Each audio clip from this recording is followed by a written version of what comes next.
చేయలేదని ఎవడు చెప్పలేదే, లేదా అతను తప్పు చేయట్లేదు శిక్షించద్దని కూడా ఎవడు చెప్పలే. తప్పు చేశారు, కేసు కూడా కట్టారు, కేసు కట్టారు చట్ట ప్రకారం.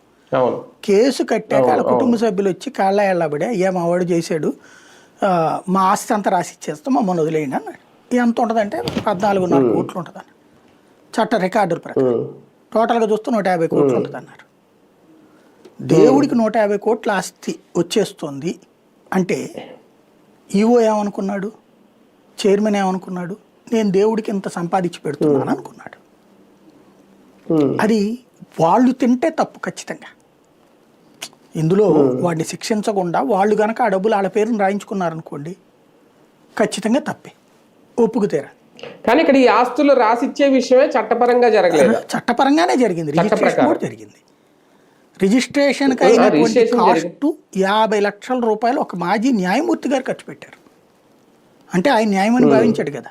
కోర్టుకి తీర్పు మారుతుంది, కోర్టుకి న్యాయం మారుతుంది.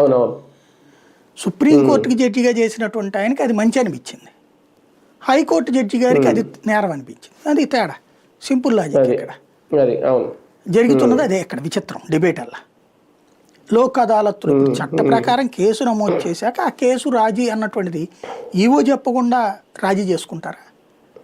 ఈ అంశం మీదన ఆ రోజున ఈవో దగ్గర నుంచి, చైర్మన్ దగ్గర నుంచి, అప్పుడున్నటువంటి ఐజీ స్థాయి అధికారులు, ఎస్పీ